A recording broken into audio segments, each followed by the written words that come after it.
saya belum menemukan ada dalil-dalil yang menunjukkan bahwasanya sunnah Nabi atau sunnah para sahabat kalau mereka setelah sholat mereka saling bersalam-salaman. Pernah ada diskusi di Jakarta, ini kisah nyata.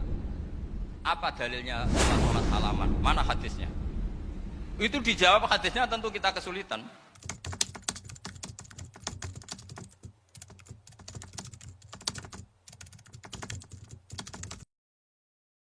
Apakah sunnah bersalaman kanan kiri setelah sholat fardu? Kalau istilah sunnah, sunnah artinya suatu yang diajarkan oleh Nabi Shallallahu Alaihi Wasallam.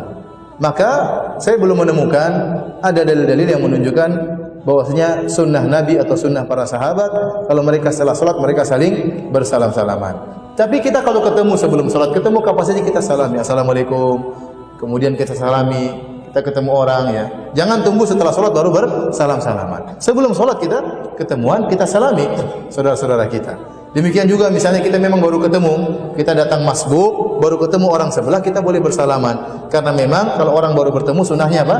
Bersalaman. Tapi menyengajakan setelah sholat salam-salaman, maka saya tidak menemukan sunnahnya dari Nabi Shallallahu Alaihi Wasallam. Ya, saya tidak menemukan. Tapi kalau ada orang julurkan tangan minta salaman sama kita, kita salami.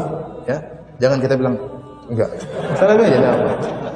Tapi kita tidak memulai karena itu tidak diajarkan oleh Nabi Shallallahu Alaihi Wasallam. Kalau ini dianggap sunnah repot. Saya katakan seandainya Syekh Sudes sholat di Mekah nunggu salaman sama jamaah ya, sampai subuh nggak selesai.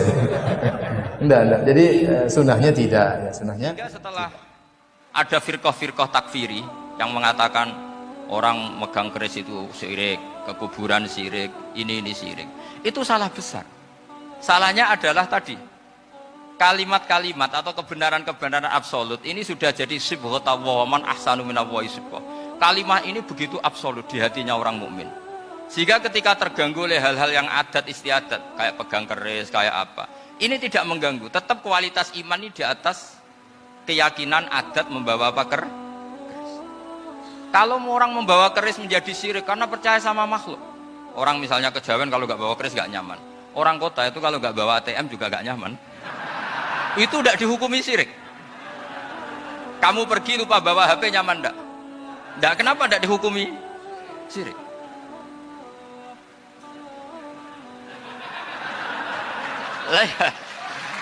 Jadi ini logika-logika. Jadi makanya ini Gus Reza boleh ngeritik saya. Saya itu berkali-kali bilang, saya termasuk ulama yang mau bikin gerakan cangkem elek.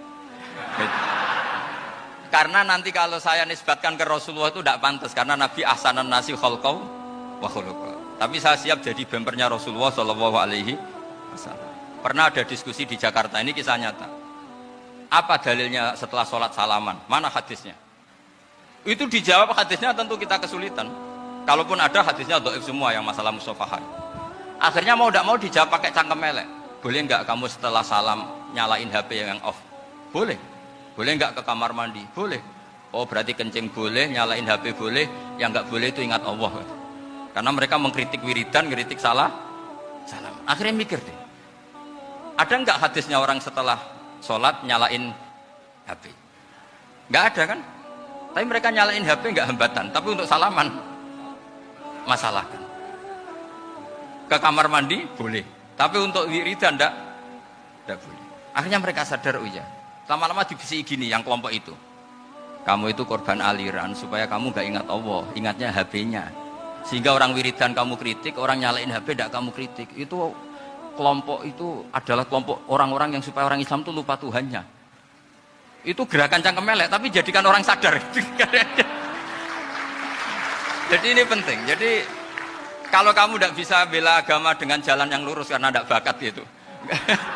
Gak apa-apa pakai cangkem elek tadi karena gak mungkin gerakan ini dinisbatkan kepada Rasulullah Shallallahu Alaihi Wasallam.